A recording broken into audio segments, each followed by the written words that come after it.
Hello, good morning बच्चों। फिर से हाजिर हूँ आप लोगों के बीच ओम्स ऑनलाइन इंग्लिश क्लासेस का नेक्स्ट सेशन लेकर। पिछले सेशन में हम लोगों ने टू बी वर्ब के साथ इन्फिनेटिव का यूज पढ़ा था और उस पर बेस्ड कुछ ट्रांसलेशन आप लोगों को दिया था मैंने, जो कि बोर्ड पर लिखा हुआ है। आइए बारी बारी से इसको मिलाने की कोशिश करेंगे, किस तरीके से आप लोगों ने ट्रांसलेट किया है। वह घर खरीदने वाला है, पहला सेंटेंस था स्टूडेंट्स। तो वह आपका जो है वो सब्जेक्ट है और चूँकि यह वह शब्द जो है वह पुरुष के लिए यूज़ हुआ है, इसलिए सब्जेक्ट के रूप में आप प्रोनाउन ही यूज़ करेंगे और ही के साथ। और वाक्य जो है वो देख सकते हैं कि वह घर खरीदने वाला है, यानी नियर फ्यूचर का सेंस है। और जैसा कि आप लोगों को बताए थे कि नियर फ्यूचर के लिए इज एम आर के साथ इन्फिनेटिव का प्रयोग करते हैं। तो इसमें ही के अकॉर्डिंग इज जो है वो सिंगुलर वर्ब डालेंगे, टू बी वर्ब, सॉरी। उसके बाद इन्फिनेटिव का प्रयोग करेंगे और क्रिया आपकी जो है वह है खरीदना, तो बाय के साथ टू लगाकर लिखना है, BUY। He is to buy और ऑब्जेक्ट क्या है आपका, वो है घर, तो he is to buy a house. ये हो गया पहला ट्रांसलेशन। मैं परीक्षा देने वाली हूँ, आई जो है वह मैं का जो है वह कह सकते हैं प्रोनाउन जो है वह लिखेंगे, आई की मैं के लिए आई लिखेंगे। और आई के साथ आप जान रहे हैं कि एम का प्रयोग होता है, क्योंकि यहाँ भी नियर फ्यूचर की बात हो रही है। I am to take the examination.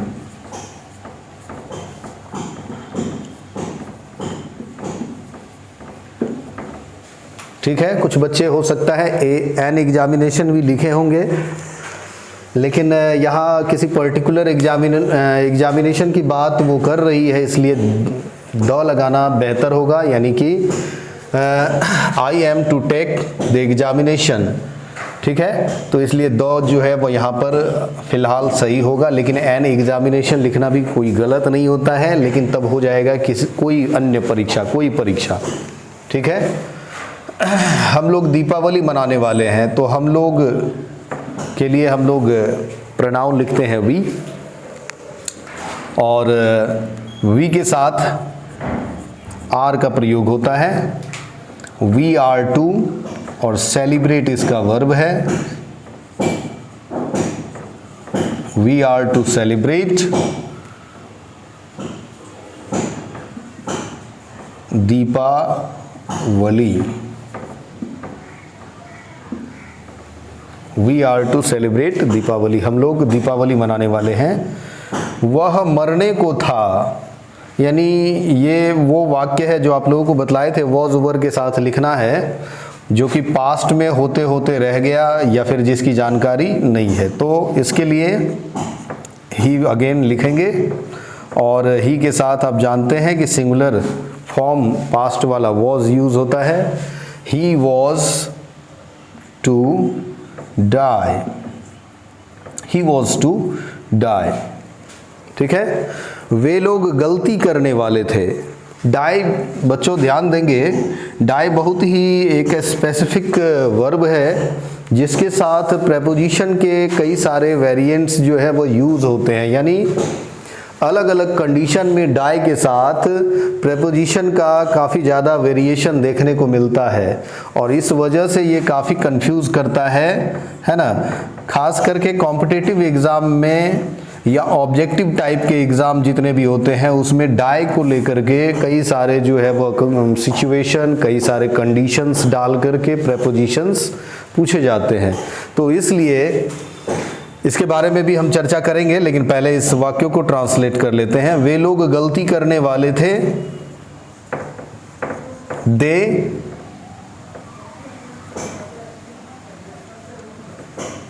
Again गलती करते करते बचे, यानी कि पास्ट में होते होते रह गई यह क्रिया, तो वर का प्रयोग करेंगे। दे प्लूरल है तो प्लूरल फॉर्म का यूज करेंगे वर। वर इसको जो है वो हम लोग प्रोनाउंसिएट करेंगे। कुछ लोग इसको वेयर पढ़ते हैं, वेयर नहीं पढ़ना है, इसे वर पढ़ना है। इसका सही प्रोनाउंसिएशन वर होता है। They were to make a mistake, make a mistake.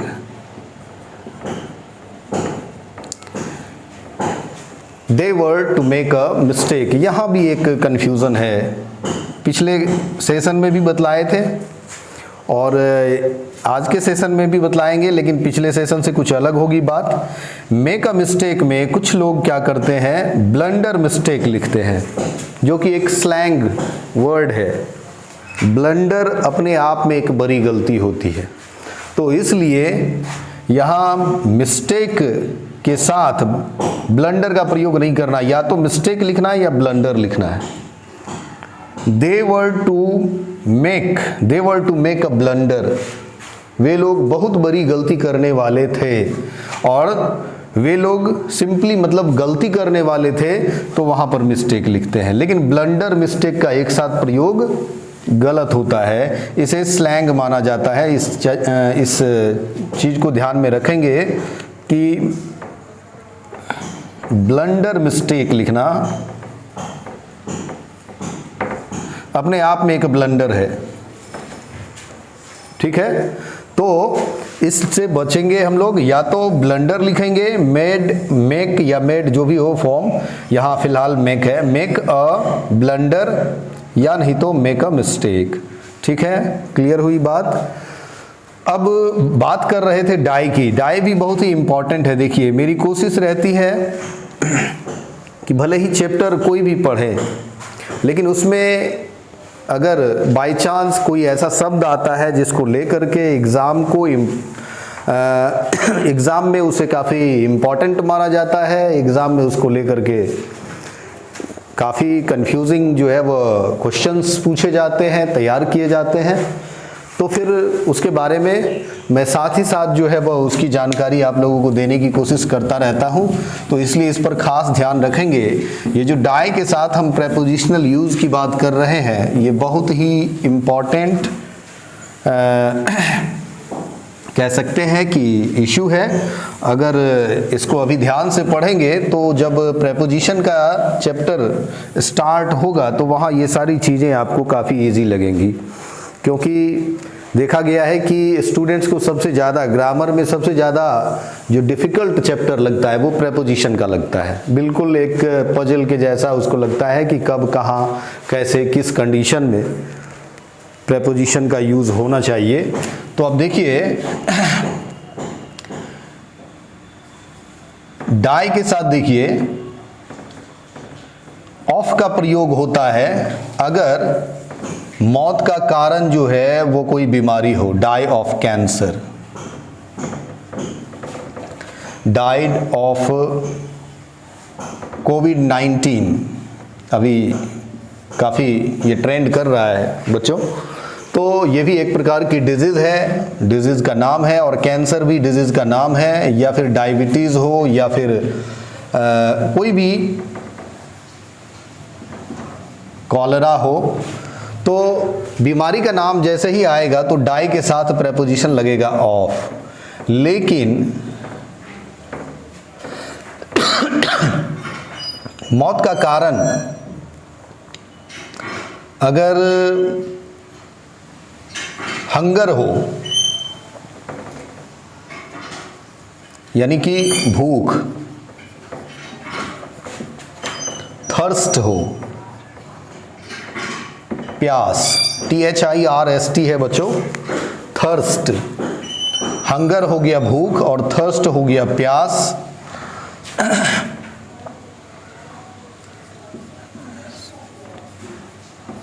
Starvation, भूखमरी जिसको कहते हैं। तो इन सारे रीजन से अगर किसी की डेथ होती है तो वहां भी प्रेपोजिशन लगाना है आपको of. He died of hunger, she died of thirst। Thirst confuse मत होइएगा, एक थ्रस्ट होता है, धक्का, शायद आप लोग फिजिक्स में पढ़े भी होंगे, ठीक, एक प्रेशर यानी दबाव डालने के लिए जो लगाया जाता है किसी मशीन के द्वारा, उस बल को हम लोग थ्रस्ट कहते हैं। और ये थर्स्ट जो है वो प्यास है, तो ये नाउन है। थर्स्टी इसी से हम लोग बनाते हैं, प्यासा, प्यासा कौवा, थर्स्टी क्राउ। तो हंगर, थर्स्ट, स्टारवेशन से भी होगा मौत, तो ऑफ लगेगा। लेकिन अगर घाव से होता है मौत, गहरे जख्म से, घाव से, तो उसमें फ्रॉम का प्रयोग होता है। Die from wound, overeating, अब ज़्यादा खा लेने से अगर कोई मरता है तो वहाँ भी फ्रॉम का ही प्रयोग होगा, ठीक है। ज़्यादा पी लेने से, ओवर ड्रिंकिंग, ज़्यादा पी लेने से मरेगा तो भी फ्रॉम का प्रयोग होगा। Loss of blood, loss of blood या लैक ऑफ ब्लड,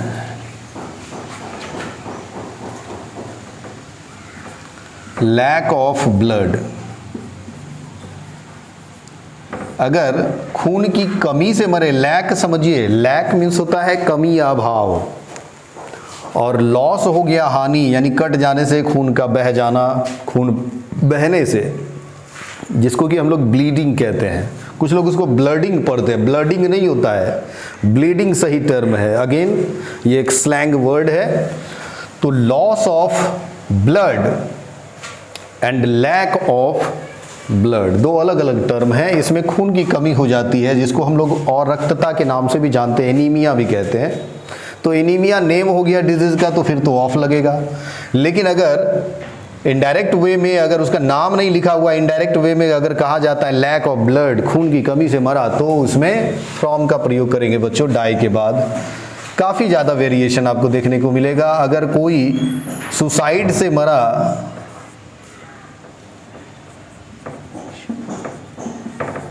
या फिर वायलेंस से मरा,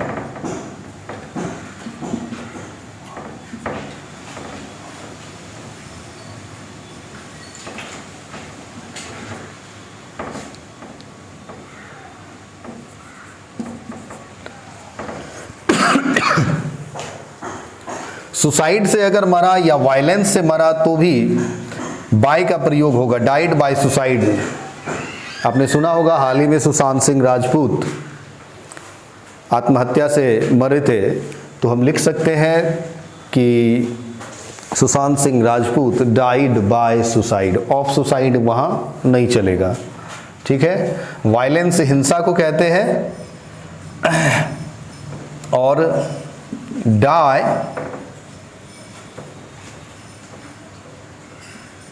के बाद फोर भी लग सकता है, अगर देश के लिए मरे, डाई फॉर द कंट्री।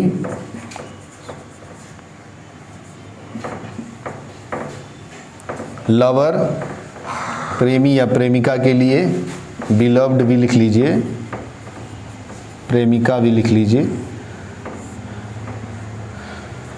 तो देश के लिए कोई मरता है, वहाँ फोर का प्रयोग होगा। Soldiers die for the country, सैनिक देश के लिए जान गंवाते हैं, मरते हैं। अब ये तो हो गए कुछ कंडीशंस। अब कुछ ऐसे एक्सप्रेशन हैं जो कि ईडियम से सीधे सीधे आते हैं, यानी मुहावरों से आते हैं। कुछ ईडियम्स में भी डाई का प्रयोग किया जाता है, जैसे कि आप देख सकते हैं, डाई इन हार्नेस, ये होता है सेवा काल में मृत्यु। इसका अर्थ होता है to die while in service, यानी सेवा काल में मृत्यु, यानी सेवा में रहते हुए कोई अगर मरता है तो उसके लिए हम लोग ईडियम, मुहावरा जो है वो यूज करते हैं, डाई इन हार्नेस और डाई इन बेड, ये भी एक ईडियम है, इसका अर्थ होता है नॉर्मल डेथ। नॉर्मल डेथ यानी सामान्य मौत, स्वाभाविक मौत। अगर कोई स्वाभाविक मौत मरता है, किसी वजह से नहीं मरता है, यूं ही बहुत से लोगों की हृदय गति स्वतः रुक जाती है, तो ऐसी डेथ को हम लोग नॉर्मल डेथ कहते हैं।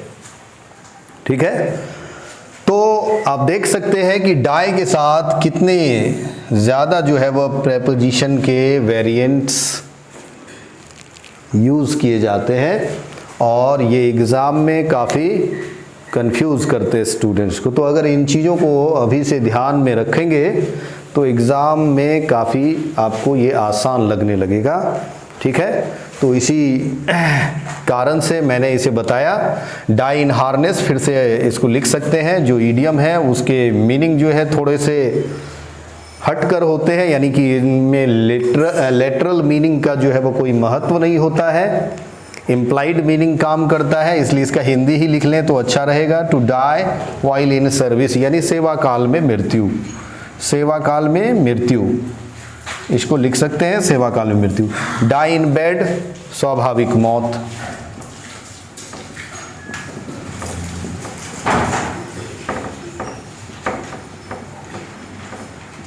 तो इसलिए आपने देखा कि डाई जो है वो कोई मामूली वर्ब नहीं है, काफ़ी स्पेसिफिक है ना, प्रेपोजिशन के पॉइंट ऑफ व्यू से। सॉरी, तो इन्फिनेटिव का अगला प्रयोग जो है वो हम लोग जानेंगे। पहले हम इसके नेगेटिव सेंटेंस की बात कर लेते हैं, क्योंकि चूंकि इसमें इन्फिनेटिव का प्रयोग है, 2 + V1 है, तो नॉट का प्रयोग कहाँ करें इसको लेकर के कोई कंफ्यूजन ना हो। तो नेगेटिव सेंटेंस जल्द से जल्द लिख लीजिए।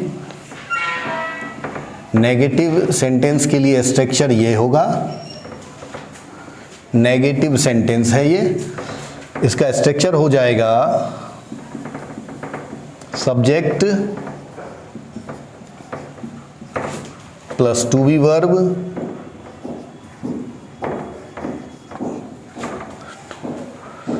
Plus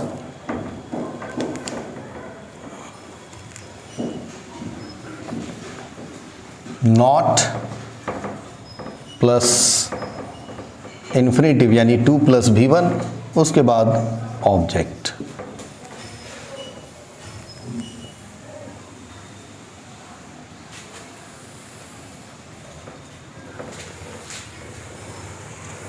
subject plus to be verb, not का प्रयोग आप देख सकते हैं is am are was verb के तुरंत बाद करना है। ठीक है, तो to be verb is am are was verb और उसके तुरंत बाद नॉट लगाना है, वाक्य हमारा बन जाएगा। जैसे देखिए,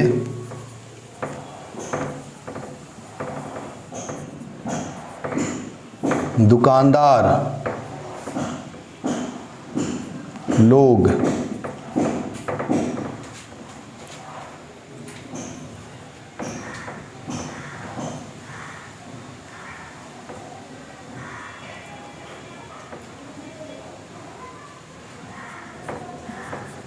नहीं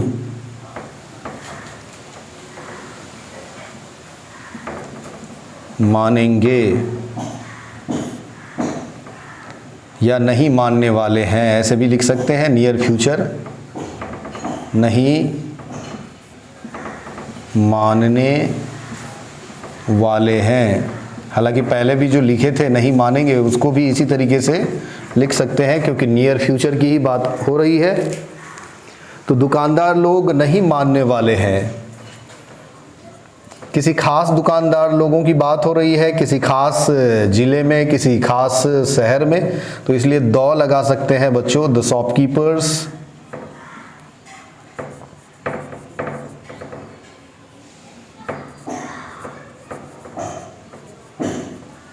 द शॉपकीपर्स आर हो जाएगा, प्लूरल है चूंकि shopkeepers. The shopkeepers are not, तो नॉट का प्रयोग कहाँ होना है वो आप देख सकते हैं, टू बी वर्ब के तुरंत बाद। The shopkeepers are not to अब मानना का देखिए क्या होता है। कुछ लोग मानना का बताएंगे बिलीव मतलब भी मानना, लेकिन बिलीव का मतलब होता है विश्वास या यकीन करना के सेंस में मानना। तो यहाँ पर मानना का अर्थ है जिद छोड़ना, ठीक है। तो जिद छोड़ना के अर्थ में हम लोग गिव इन का प्रयोग करेंगे। गिव इन, ये हो गया मानना, और नेगेटिव इसको बना रहा है not. The shopkeepers are not to give in, दुकानदार लोग नहीं मानने वाले हैं। गिव और इन दोनों मिल करके फ्रेजल वर्ब बनाता है। गिव जानते हैं वर्ब है, और इन जो है वो इसमें प्रेपोजिशन है। दोनों मिल करके फ्रेजल वर्ब बनाता है, जिसके बाद की इस वर्ब का लेटरल मीनिंग समाप्त हो जाता है, इसका कोई अर्थ नहीं रहता है। और ऐसे जितने भी एक्सप्रेशंस आएंगे जिसमें कि पहला वर्ड वर्ब हो और दूसरा वर्ड प्रेपोजिशन हो, तो दोनों के कॉम्बिनेशन को हम लोग फ्रेजल वर्ब कहते हैं। और ये आप लोगों के लिए बेहद इम्पॉर्टेंट होता है, क्योंकि एग्ज़ाम में इसकी इम्पोर्टेंस बहुत ज़्यादा होती है। इसके साथ अगर आप कुछ पढ़ते हैं, न्यूज़ पढ़ते हैं, अगर न्यूज़पेपर जो है वह पढ़ते हैं, या फिर मोबाइल पर ही कई सारे न्यूज़ वालों के न्यूज़ फीड्स पढ़ते हैं, तो उसके अंदर आपको वर्ब के बजाय फ्रेजल वर्ब का ज़्यादा प्रयोग रहता है, जिस वजह से बहुत सारे लोगों को पढ़ने में काफ़ी, यानी उसके मीनिंग को समझने में काफ़ी प्रॉब्लम आती थी। इसलिए जहाँ जहाँ फ्रेजल वर्ब का प्रयोग हो रहा है, जहाँ भी आपको ऐसा दिखे उसको नोट कर लेंगे। गिव इन, मान जाना। हिंदी लिख देते हैं बच्चों ताकि आप लोगों को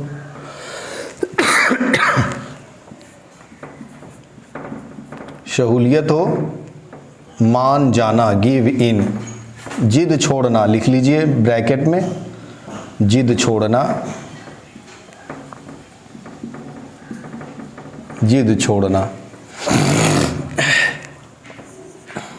गिव अप होता है बच्चों त्यागना, अवॉइड करना, त्यागना। इसको अवॉइड भी कहते हैं, टू अवॉइड लिख सकते हैं, अवॉइड। गिव अवे, इसका अर्थ होता है बांट देना, टू डिस्ट्रीब्यूट।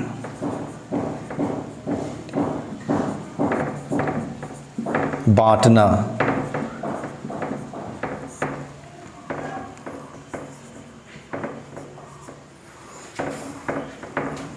गिव आउट, इसका अर्थ होता है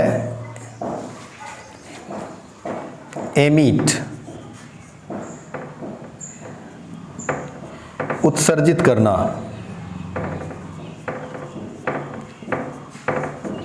उत्सर्जित करना। अब यहाँ हम छोड़ना लिख देते तो फिर आपको यहाँ से कंफ्यूजन होता, ठीक है।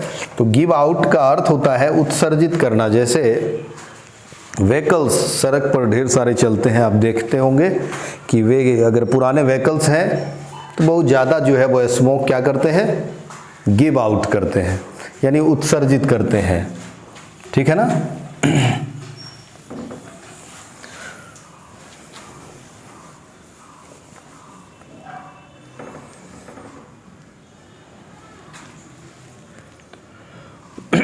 गिव वे होता है बच्चों बीच से टूट जाना। गिव वे का अर्थ रास्ता देना मत समझिएगा, बीच से टूट जाना, स्प्लिट हो जाना, बीच से टूटना, टू स्प्लिट।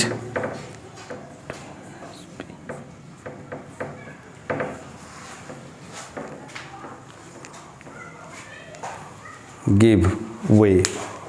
तो इस तरीके से ये फ्रेजल वर्ब है। ऐसे जितने भी क्लासेस होंगी उसमें सब में कुछ न कुछ ऐसे शब्द आते ही रहेंगे, आप इसको अलग से नोट करते जाएंगे, इसका एक कॉपी तैयार कर लेंगे तो काफ़ी आसान हो जाएगा। इसे समझना और इसे याद रखना। तो पहला वाक्य मैंने लिखा, दुकानदार लोग नहीं मानने वाले हैं। The shopkeepers are not to give in. दुकानदार लोग नहीं मानने वाले। अब देखिए नेक्स्ट एग्जाम्पल हम लिखते हैं, मैं उन्हें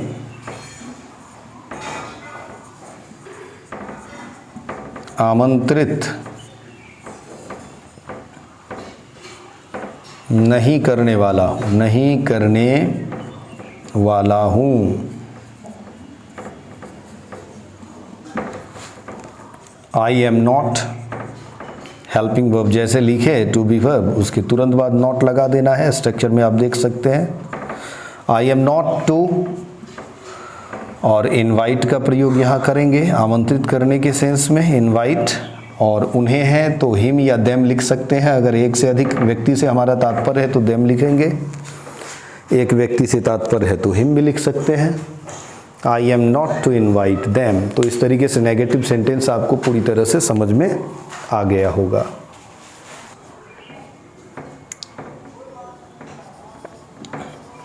इंटेरोगेटिव सेंटेंस इस स्ट्रक्चर पर देख सकते हैं। इंटेरोगेटिव सेंटेंस भी इस स्ट्रक्चर पर हम लोग ट्राई कर लेते हैं। इंटेरोगेटिव सेंटेंस, प्रश्न सूचक वाक्य। पहले बात करेंगे यस नो इंटेरोगेटिव की। यस नो, इसलिए ब्रैकेट में मैंने लिख दिया यस नो।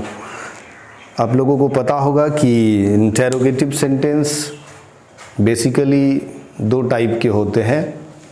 एक यस नो इंटेरोगेटिव सेंटेंस जिसको कि हम लोग क्लोज एंडेड क्वेश्चन भी कहते हैं, और एक होता है WH वर्ड इंटेरोगेटिव जिसमें कौन, कहाँ, कैसे, क्या की अंग्रेजी लिखी जाती है। लेकिन इस वाक्य में जो क्या प्रयोग होता है इसकी अंग्रेजी यस नो इंटेरोगेटिव में नहीं लिखी जाती है। इसका जवाब केवल यस या नो बोलकर चूंकि दिया जाता है, इसलिए इसको यस नो इंटेरोगेटिव कहते हैं। क्या आप पटना जाने वाले हैं? तो इसका जवाब क्या हो सकता है, या तो यस या फिर नहीं, यानी नो। तो इसलिए इस वाक्य को, ऐसे हर एक वाक्य को जिसका जवाब केवल यस या फिर नो बोल करके दिया जा सके बच्चों, उसे हम लोग यस नो इंटेरोगेटिव कहते हैं। और इसे बनाने के लिए ज़्यादा मेहनत और मशक्क़त नहीं करना है। उसी अफर्मेटिव सेंटेंस से हेल्पिंग वर्ब यानी टू बी वर्ब को उठाकर सब्जेक्ट के आगे कर देना होता है। नथिंग स्पेशल, इसमें कुछ खास करने की आवश्यकता नहीं है। आप देखिए टू बी वर्ब को आगे ले लेते हैं। टू बी वर्ब यानी इज, एम, आर, वॉज, वर जो भी होगा वो पहले लिखा जाएगा, उसके बाद आएगा सब्जेक्ट। और इन्फिनेटिव तो अपने स्थान पर है, टू प्लस V1, वो तो वर्ब के उठकर शुरू में चले जाने से यहाँ इसकी पोजीशन रह गई। अन्यथा टू बी वर्ब तो यहाँ होता था सब्जेक्ट के बाद, यहाँ से उठ करके सब्जेक्ट के आगे चला गया। तो ये तो अपने फॉर्मर पोजीशन पर ही है, इसमें किसी प्रकार का कोई चेंज नहीं हुआ है। ऑब्जेक्ट का प्रयोग करना हो तो ऑब्जेक्ट का प्रयोग कर सकते हैं। अब इसका कुछ एग्जाम्पल हम लोग लेंगे।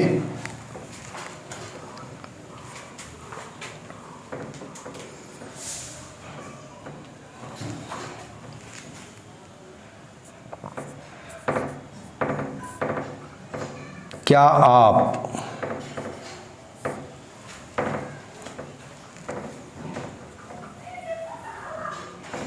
हम लोगों को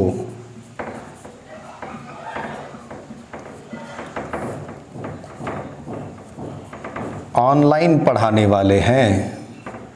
कई सारे बच्चे जो है वह प्रश्न कर रहे थे पिछले सप्ताह, बिल्कुल नियर फ्यूचर के बारे में पूछ रहे थे। क्या आप हम लोगों को ऑनलाइन पढ़ाने वाले हैं? नीचे लिख देता हूं बच्चों, हो सकता है विजन में ना आए। क्या आप हम लोगों को ऑनलाइन पढ़ाने वाले हैं? कई सारे बच्चों की ये जिज्ञासा थी, कई सारे बच्चे फ़ोन पर पूछा करते थे, सर क्या आप हम लोगों को ऑनलाइन पढ़ाने वाले हैं? तो मेरा जवाब होता था यस। तो आप समझ सकते हैं कि ये यस नो इंटेरोगेटिव सेंटेंस है, क्योंकि मैंने जवाब क्या दिया? यस। तो इसलिए अब हम इसका जब ट्रांसलेशन बनाएंगे तो इस क्या की अंग्रेजी को अवॉइड करेंगे, इसको नहीं लिखना है, क्योंकि आप देख सकते हैं कि स्ट्रक्चर हमारा क्या कह रहा है, सबसे पहले लिखना है टू बी वर्ब। अब आपका सब्जेक्ट क्या है? आप सब्जेक्ट है या हम लोग सब्जेक्ट है? इसको जरा सा सोच लीजिए। कुछ बच्चों को कंफ्यूजन होगा कि इसमें तो दोनों जो है वो प्रोनाउन है, तो इसमें सब्जेक्ट कौन होगा, तो पढ़ाने वाला कौन है, पहले ये देख लीजिए। तो पढ़ाने वाले तो आप हैं, यानी कि यू। क्या आप हम लोगों को ऑनलाइन पढ़ाने वाले हैं? तो आप यहाँ पढ़ा रहा है, तो इसलिए आप जो है वो हो गया सब्जेक्ट। तो इस आप को यानी कि यू को देख करके हमें ये चूज करना है बच्चों, ठीक है, ना कि हम लोगों को देख करके इसमें जो है वो चूज करने चले जाएंगे। हम लोग यहाँ पर ऑब्जेक्ट है। पढ़ाएंगे किसको? तो जिन लोगों ने मुझसे पूछा उन लोगों को पढ़ाऊंगा, यानी वो हमारे लिए, मेरे लिए वो ऑब्जेक्ट हो गए। तो इसलिए सब्जेक्ट हुआ यू और ऑब्जेक्ट हुआ वी, यानी वी से हम लोग बना लेंगे ऑब्जेक्टिव केस अस। तो क्या आप हम लोगों को ऑनलाइन पढ़ाने वाले हैं? तो आप यानी यू के लिए तो सबसे पहले आर को आगे लाना है। आर यू टू, पढ़ाना का टीच होता है बच्चों, are you to teach. Object इसका देखिए क्या है, बताया था मैंने कि ऑब्जेक्ट जो है वो अगर आता है वाक्य में तो वो ऑब्जेक्ट लिखेंगे।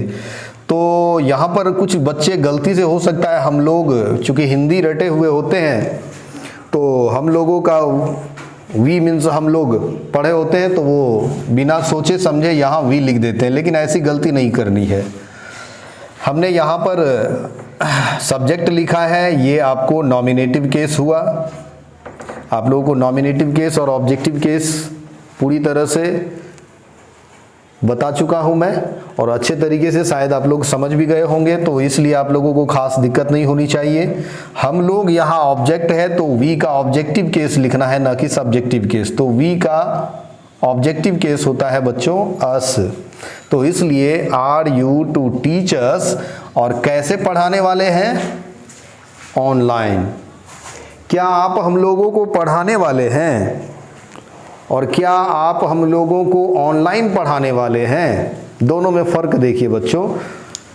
क्या आप हमको या हम लोगों को पढ़ाने वाले हैं, इसमें कैसे पढ़ाने वाले हैं ये नहीं पूछा जा रहा है, यानी इसमें मैनर कहीं भी नहीं है, लेकिन कैसे पढ़ाने वाले हैं इसका जो है वह जिक्र ऑनलाइन के चलते हो रहा है।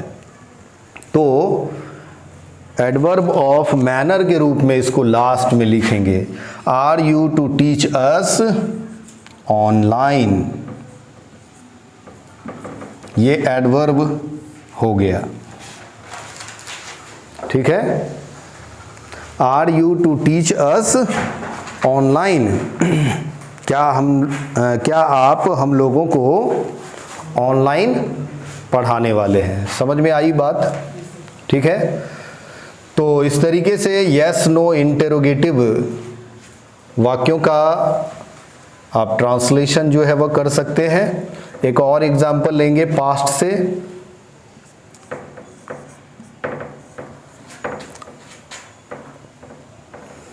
क्या वह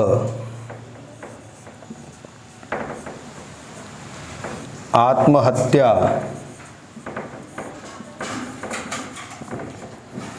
करने वाली थी? अब देखिए, किसी के बारे में पूछा जा रहा है कि क्या वह आत्महत्या करने वाली थी, यानी आत्महत्या करते करते बची। तो इसका जवाब अगर या तो यस हो सकता है या फिर नो हो सकता है। अगर सच्चाई होगी बात में तो जवाब होगा यस, अगर कोई अफवाह होगी तो इसका जवाब होगा नो। तो इसलिए ये भी यस नो इंटेरोगेटिव हुआ। अगेन क्या की अंग्रेजी को हम लोगों को अवॉइड करना है, क्या की अंग्रेजी नहीं लिखनी है। और करने वाली थी यानी प्रतीत होता है कि किसी लड़की या स्त्री के बारे में पूछा जा रहा है, तो सब्जेक्ट तो आपका सी हो गया। तो इसके अकॉर्डिंग वॉज और वर में से आप क्या लाना चाहेंगे, तो इसमें वॉज का प्रयोग करेंगे, क्योंकि सी के साथ वॉज का प्रयोग होता है। Was she to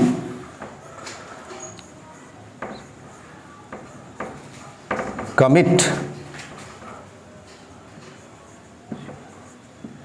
suicide. आत्महत्या करना का कमिट सुसाइड लिखते हैं बच्चों। Was she to commit suicide, ठीक है।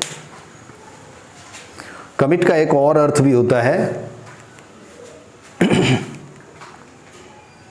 एडजेक्टिव के रूप में भी यूज करते हैं इसको, अडिग रहना, यानी अपने आप को दिमागी तौर पर तैयार करके रखना। I am committed, that means I am mentally prepared, I am firm, मैं अडिग हूं, तो उस सेंस में भी कमिट का प्रयोग होता है। तो was she to commit suicide, लेकिन सुसाइड के साथ कमिट ही लिखा जाता है, याद रखेंगे। तो इस तरीके से यस नो इंटेरोगेटिव पूरा हुआ। अब WH वर्ड इंटेरोगेटिव के एक दो एग्जाम्पल्स ले लेते हैं, उसके बाद हम लोग इन्फिनिटिव के अगले प्रयोग की तरफ चलेंगे। WH वर्ड इंटेरोगेटिव,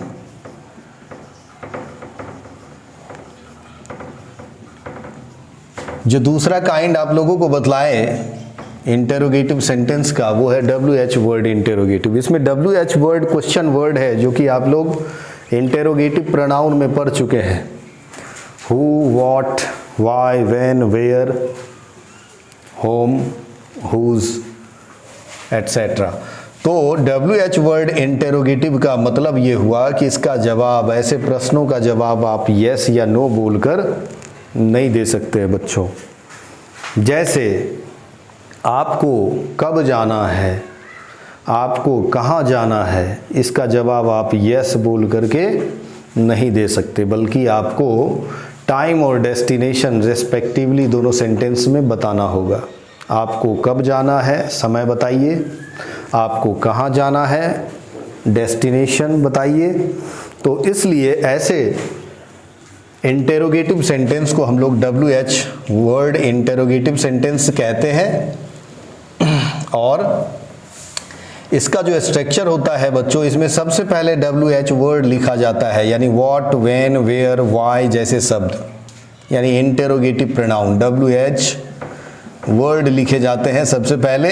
और बाकी का जो स्ट्रक्चर होता है वो हूबहू यस नो इंटेरोगेटिव जैसा होता है, यानी कि to be verb plus subject plus to plus V1, again infinitive देख सकते हैं, और ऑब्जेक्ट।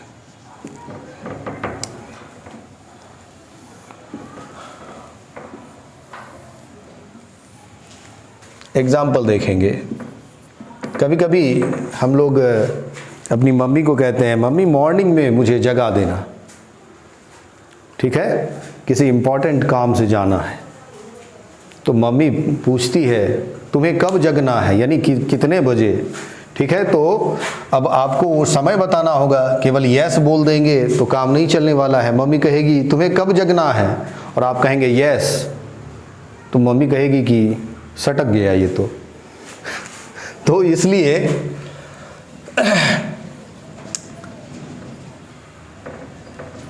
एग्जाम्पल के तौर पर लिखेंगे, तुम कब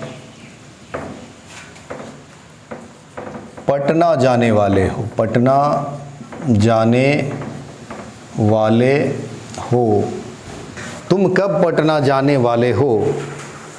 तो सबसे पहले इसमें व्हेन का प्रयोग करेंगे WH वर्ड के रूप में। When are you to go to Patna, तुम कब पटना जाने वाले हो। तुम कहाँ ठहरने वाले हो, या वह कहाँ ठहरने वाला है, वह कहाँ ठहरने वाला है।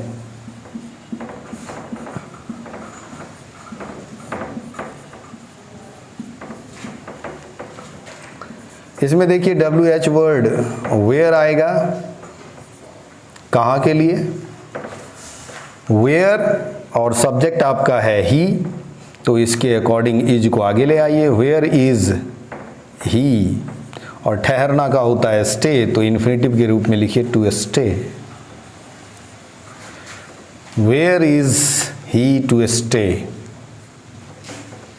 Where is he to stay. Stay noun के रूप में भी यूज होता है रोक, जब कोर्ट के द्वारा स्टे लगाया जाता है। ठीक है, तो इस पर कुछ वाक्य हम देते हैं, आप लोग अगेन जो है वो इसको ट्राई करेंगे, है ना। इसके नेगेटिव, इसके इंटेरोगेटिव दोनों ही जो है वो स्ट्रक्चर पर। तो पहला वाक्य आप लोग लिख लें, तुम क्या खरीदने वाले हो, तुम क्या खरीदने वाले हो। अब इसमें आप समझ सकते हैं उस वस्तु का नाम बताना होगा, केवल यस या नो से काम नहीं चलेगा। खरीदना का अगेन देखिए BUY बाय होता है, और क्या की अंग्रेजी व्हाट होती है।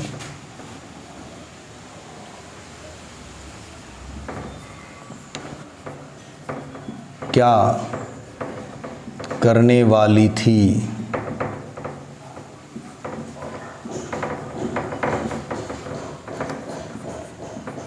तुम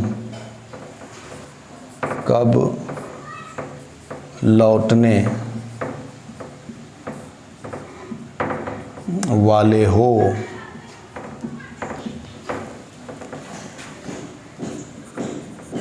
क्या ट्रेन खुलने वाली थी।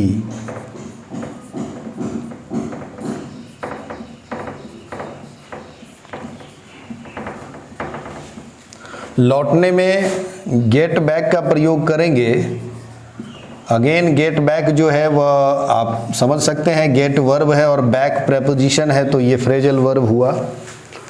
और क्या ट्रेन खुलने वाली थी, खुलना का स्टार्ट लिख सकते हैं बच्चों, स्टार्ट होना, खुलना का ओपन मत लिख दीजिएगा।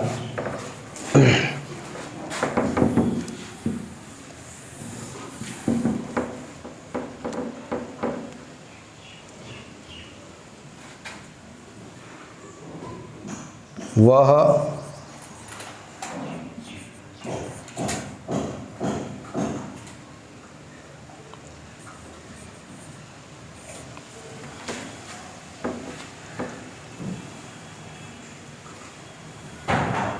किसी पर